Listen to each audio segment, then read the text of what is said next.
Let's say a user in the car wants to turn on a relaxation mode. Now, the assistant doesn't know what really relaxes you and could respond by saying, hey, I'm not sure, but could you teach me or tell me what relaxes you? The user can then respond by saying, let's say, turn on the ambient lights to blue, roll up the windows, set the temperature to a certain degrees, and maybe even play some music. Now, the assistant, it knows about this information. It associates with your driver profile. So next time when you're in the car, the user can simply ask, hey, turn on the relaxation mode, and the system would simply take the action.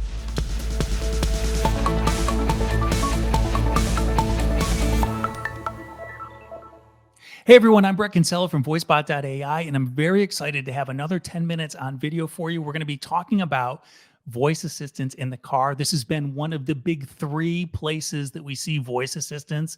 We see them in smart speakers, we see them in mobile apps, and we also see them in the car. And in fact, the car was the first place that we saw them.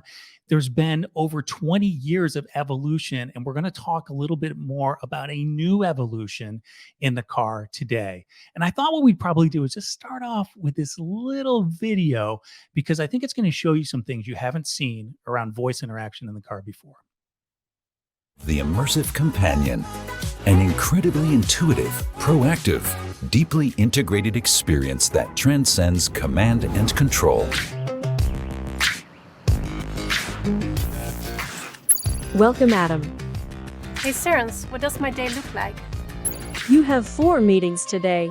Would you like me to automatically dial you into your 2 p.m. meeting? I've reserved a parking spot for you at the Marketplace garage. Hey Cerence, open the trunk. Cerence Companion makes every journey safer, more enjoyable, and more productive. For everyone. Authorize the payment. Payment authorized. From the leader in mobility AI.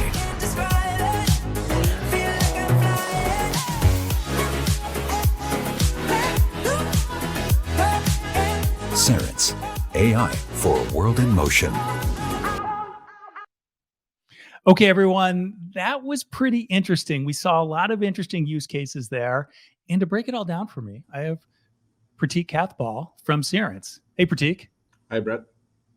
So thanks a lot for joining me today. This is, well, actually, let me ask you, am I right? Is this different from what we've seen in the past? Sure. What we recently, what you saw in the video, what we recently announced is what we call as Cerence Companion. And Cerence Companion has been a part of the evolution of the journey for Cerence, right? So what you guys have seen in the past, or what the voice technology has been in the past, has been much more of a conversational AI. If you think about the journey of a voice assistant, it began many years ago with a voice interaction assistant. So in the early stages of the voice assistant, the core natural language understanding method that was used to design the voice assistants, as the machine learning was not really feasible at that time. But then the drivers, they needed more than a voice assistant. They needed an assistant that could be flexible, that could be intelligent, and which could converse. So this led to what we call as a conversational AI voice assistant, a deep learning-based solution that knew about the user and offered a solution which was intuitive enough to think for the users. It could curate the responses based on who you are, and it also knew where you're heading, so it could obviously create a conversation with you. Now, what we did about 2 years ago, we introduced what we call a Cerence Copilot, which took the conversational AI assistant to the whole next level, but added a proactive AI capability in there. So the assistants don't have to be in a reactive mode all the time. The assistants, which have the information about the driver, which have the information about the car, they could use that information and proactively engage the user into a conversation based on certain triggers or events like a problem, or they could even potentially very politely, nudge you in case, let's say, you miss the red light or you don't stop at the stop sign long enough. Now, in the video that you just played, what you saw is a companion, which we call, based on a new technology, what we call as Teachable AI, that deeply integrates with the car, the sensors, the data, and understands the complex situations, both inside the car and outside the car. So that's what is new here. That's one of the the really big changes that I've seen in the car over the last several years, and was one of our first report, I think, from VoiceBot on in-car voice assistant adoption, was this integration of outside the car context. And I think about some of the things that Cerence has talked about in the car, on the road, and then in your life, is these different spheres we were bringing together. And there were a couple of use cases in that video that I thought were interesting. So one, there was the integration with the calendar. So that's something that's very useful. A lot of times when you're driving somewhere because you have an appointment or you need to be able to reach out and contact somebody. And then another one was payment. And so maybe talk about some of the use cases that were highlighted in that video and how the companion is a different concept than a co-pilot or an assistant. Yeah. So the Cerence Companion, it's a next generation assistant. It knows about you, your surroundings, inside and outside the vehicle, as you said. And it also has access to your profile. So it can make those conversational experiences as natural as possible. But at the same time, it can play many roles, right? It can be an executive assistant taking you through your workday, empowering you to connect with your, let's say, colleagues on the go. So you can do a one-touch join into your meetings if you want to do. It also connects your car to your smart home. So it makes sure that everything is ready to go. It can open your garage door when you arrive home, or even turn on the lights, depending on the day and time you come back. It can also act as a karaoke assistant or entertainment part where it can make your journey much more fun. It can be a vehicle expert, which is where the assistants have been used in the car in the past as well, to perform command and control of the vehicle. But it also allows you to potentially let you know in a very, I would say, subtle way that, hey, there's some such and such problem with, let's say, a sensor in the vehicle. So a companion can play very different roles. It can be even a butler for some, where it could do and perform I would say, real life tasks for you based on your behalf, which are beyond the scope of the vehicle, or I would call them outside the vehicle environment. What are some examples of those? Well, a companion, as I said, could be a butler, but then you could teach it to do certain things for you, but at the same time, it could do some real world tasks. For example, let's say booking a haircut appointment for you. But at the same time, since it uses the Teachable AI, it uses the power, it combines the power of the gaze, the gestures, and vision, all working together to create a very amazing experience for the users. So you can teach the companion about you, your preferences and choices. Let me give you an example. Let's say a user in the car wants to turn on a relaxation mode. Now, the assistant doesn't know what really relaxes you, and could respond by saying, hey, I'm not sure, but could you teach me or tell me what relaxes you? The user can then respond by saying, let's say, turn on the ambient lights to blue, roll up the windows, set the temperature to a certain degrees, and maybe even play some music. Now, the assistant, it knows about this information. It associates with your driver profile. So next time when you're in the car, the user can simply ask, hey, turn on the relaxation mode, and the assistant would simply take the action. This is a really significant change, and I don't know that everybody has recognized this. So there have been in the past, very early on, there were these voice interaction capabilities, which were essentially fire and forget. You could say it, something might happen, but even in that session, it wouldn't maintain context. The next level up was maintaining session context. Sure. And that's been one of the big advances over the last several years, and voice assistants across many different use cases, inside the car, outside the car, other areas of life. But one of the things I found that a lot of the voice assistants struggle with is this user context, the history and how they've interacted. And I think this is really interesting that, like, you're creating this next level of personalization. And I was also interested in the fact that you've really moved to this idea of the multimodal assistant. Yep. Whereas we think of the voice assistants as being headless and just talk and they talk back. But it seems like the evolution right now is that you can ask it what you want in natural language, and then it's going to respond to you in the appropriate way. And sometimes that's by speaking back to you. Sometimes it's by just displaying something on the screen. Sometimes might be just like executing a command inside the car. That's right. So the assistants in the past were very reactive, right? So you will say, hey, Mercedes, hey, BMW, and they'll invoke and they'll answer your question. The assistants now are much more, I would say, proactive in the nature, because they have access to the information. And using AI, you can make certain decisions on when the person need to be engaged in a conversation. So they could actually start a conversation as a part of that. It could be as simple as, let's say, as I said before, you didn't stop at a stop sign long enough. So the assistant could invoke itself and say, hey, probably at this and this stop sign, you should stop a little bit longer, right, to be a safer driver. Now, if the driver at that time, let's say, is on a phone call or is engaged in some other thing, the assistant could actually queue it up. So next time when you're free, it could then bring it up as a part of other conversation and say, hey, at this and this intersection on this and this date and time, you could have probably stopped longer than 1 second.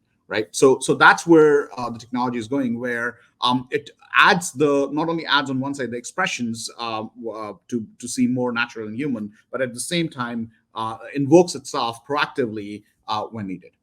Okay, so we're hitting on a bunch of different themes here, and it sounds like we're talking about a more well-rounded assistant, like almost much more like you said, like a human assistant is going to do this. So they have context, they remember what happened, they can listen to you in natural language, but then you're building upon this in terms of multimodal, multi-sensory, and being able to teach it so that it actually remembers your preferences. So you just got back from CES. You talked to a lot of automakers about this, I know. What was the reaction? So it has been very positive. I think some of the new technology that we have just introduced at the Analyst Day, we talked about that to them. We showcased it to a few of the traditional OEMs as well as the new EV makers as well. I think the overall reaction has been very positive. The automotive industry goes through its own cycles in itself as well, and I think this is the time when, as the hardware on the edge in the cars is also improving at the same time, I think this gives a huge opportunity for companies like Cerence to bring in the next level of AI technology into the car, as the environments are also blurring between the inside and the outside with the different cameras, the radars, the LiDAR, depending on what the OEM has chosen. I think all of those play a bigger role, along with the in-cabin driver monitoring, which is becoming a regulation in several different regions as well. Oh yes, in-cabin driver monitoring for sure. When we get back to the interactive element, though, you just mentioned the Analyst Day, and I understand you may have demonstrated the companion there in something I haven't seen elsewhere publicly. What happened there? What was the demonstration that you made to the analysts? Sure. Well, at the Analyst Day in December, what we showcased to our key analysts and reporters was the Cerence AI technology, which has improved to a level where the AI engine can have real-world conversations. So the Cerence Companion makes the conversational experience as natural as possible, allowing the people on the other side to speak normally, like you will talk to any other person, without having to adopt to a machine. So what we showcased was an actual recording of a Cerence assistant, basically companion, calling a restaurant on behalf of the user. This is a restaurant in New York for which that recording was, and having a very normal conversation to reserve a table. The call originated from a Cerence cloud, and once the reservation is confirmed, the information can then be displayed on the head unit, or the user could be informed back by the phone or the email. So let me go ahead and play that for you guys, so you guys can have a real experience on that. Okay, that'd be great. Hey, this is calling from Lincoln Square. Speak to Adonis. I'm help you. Hello, I'm the Cerence companion calling on behalf of Brian to make a reservation for today at 9 p.m. Brian at 9 p.m. How many people? Yes, 9 p.m. How many people? There will be 2 of us. Okay. This is actually really cool. I don't know. And the phone number, please? You can use 407-900-5141. Got you. 407-90. Can you repeat that, please? You can use 407-900-5141.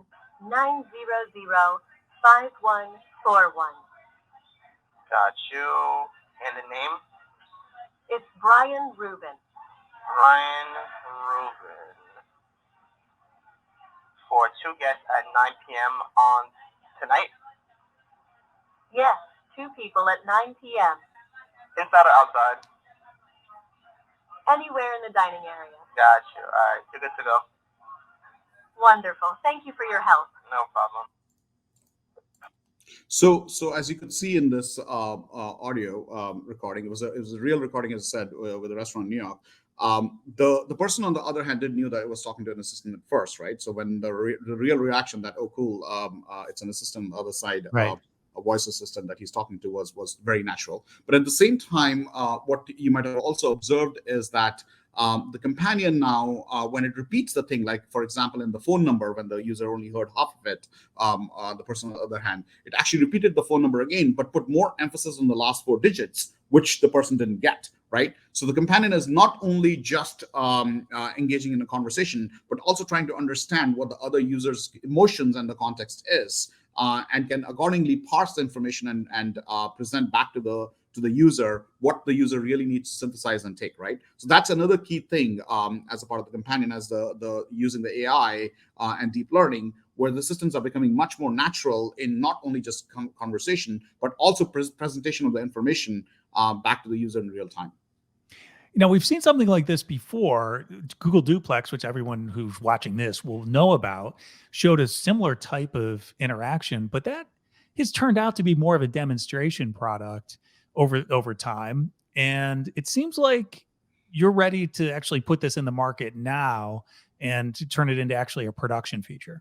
Right. We were having, I would say, we're having very exciting conversations. The OEMs have shown a lot of interest, especially when you're driving in a car and you quickly realize I want to get a restaurant, or even to a dealer appointment. It's not only just table restaurant; it could be a dealer appointment for your car over there. In which case, it can even pop up the information about the car on the head unit, which you might not even know. Like a lot of times, they'll ask you, "Hey, where's the VIN number?" and you would start searching for one, right? And it'll pop up that automatically in there. So it becomes much more context aware. But at the same time, since it's a cloud-to-cloud conversation, you don't even need to tell it the VIN number. Now it can simply just go ahead and make the call, get the information that is in your profile, and just simply go ahead and reserve it, and then populate on your screen that it's done. So there's definitely a lot of value advantage that this can bring in the automotive sector, and that's what we're looking at. Well, I'm personally happy to see this because one of the things that we've talked about, you call it a companion. What I've talked about for years is the voice assistant with agency that can go out into the world on your behalf and do things for you, and you don't even have to be there. And this is a really good example. And thanks for playing that clip. That was very helpful to have that context. How can the viewers find out more about what's going on with Cerence and the companion? So I think definitely the Cerence website would be one place to go in and get more information. We have a lot of content over there. There's obviously a blog section as well where they can refer to more stuff. Okay, and you can just read about a lot of this stuff in voicebot.ai. Yes. Thanks, everybody. This has been pretty amazing. Thank you, Prateek, for sharing this with us today. I love the fact that we're seeing evolution to very practical use cases. Thank you, Brett. Thanks for having me.